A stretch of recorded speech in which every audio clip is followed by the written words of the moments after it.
இது எப்படி இது நம்ம ஹேண்டில் பண்றதே தெரியல. உள்ள போனதுக்கப்புறம் அதெல்லாம் நல்லா தான் இருக்கு, ஆனா இருக்கு, ஆனா எங்கேயோ ஒரு இடத்துல கொஞ்சம் ஸ்லோவா இருக்கு, கொஞ்சம் என்ன சொல்லணும்னு தெரியாம எதையாவது ஒன்று சொல்லி விட்டு போயிடுறாங்க. அதை பார்த்து கொஞ்சம் பேர் இதாயிடுறாங்க. ஸோ அதுக்கு எப்படி டேக்கிள் பண்ணுன்றது நீங்க தான் ஏதாவது ஒன்று பார்த்து கொஞ்சம் பாவம் ஹெல்ப் பண்ணும். ஏன்னா நிறைய செட்டில்மெண்ட்லாம் பேலன்ஸ் இருக்கு.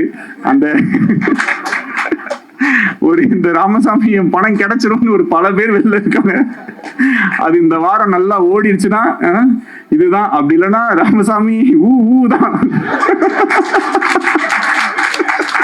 அதனால தயவு செஞ்சு கொஞ்சம் நீங்களாம் உங்க வீட்டு பிள்ளையா நினைச்சு இது மாதிரிதான் இப்ப நிலைமை வந்து அந்த லெவலுக்கு இதுதான் இருக்கு. அந்த இப்ப என்ன கேட்டுட்டாங்க கட்சிக்காரர், ஒரு படம் தானே எடுக்க வந்த, அந்த மாதிரி ஒரு படம் தானே எடுக்க வந்தேன், அதுக்கு ஏன்பா போட்டு இப்படி அடிக்கிறீங்கன்ற மாதிரி.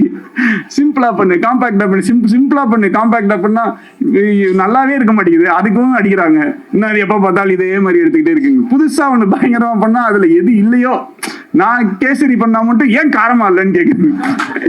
கேசரி எப்படி காரமா இருக்கும்? நான் என்ன பண்ண சிக்கன் குழம்பு ஊத்துனா அதுல ஏன் இனிப்பாவே இல்லைன்னு கேட்டீங்கன்னா இதுக்கு என்ன பண்றதுன்னு நமக்கு வந்து தெரியல. இந்த படத்துக்குள்ள சில நல்ல விஷயங்கள் இருக்கு, அவ்வளவுதான். பிளஸ் பயங்கரமா படம் எடுக்கிறது என்னால பயங்கரமா எடுக்க முடியுமா நீங்க சொல்லுங்க. ஓரளவுக்கு தான் நம்மளால எடுக்க முடியும். அந்த ஓரளவுக்கு எடுத்ததை கொஞ்சம் ஜாலியா வந்து பார்த்துட்டு அழகா அதை ரசிச்சுட்டு, உங்களுக்கு பயங்கரமா கோவம் வந்துச்சா மனசுக்குள்ளேயே வச்சுக்கோங்க.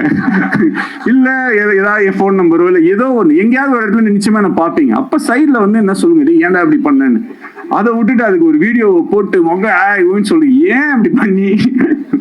ஸோ அதனால நிறைய மறுபடியும் சொல்லிக்கிறேன், செட்டில் பண்ணணும். ஸோ பார்த்துக்கோங்க. ஸோ கரெக்டாக பார்த்து தயவு செஞ்சு எல்லாருமே கொஞ்சம் ஹெல்ப் பண்ணி இந்த படம் ஏப்ரல் 17 வந்து திருப்பி நாங்கள் வந்து ஓப்பனிங்கை கிரியேட் பண்ணி இந்த படத்தை பயங்கர ஹிட் ஆக்கி, நான் செல்லக்குட்டி பிரதீப்க்கு அந்த 4th 100 crore சொல்லி போஸ்டரை ஒட்டியே ஆகணும் அப்படின்றதுல உறுதியா இருக்கும். ஆச்சி மசாலா எந்த சமையலும் ருசி தேடும் ரகசியம் 20 ரூபாய்.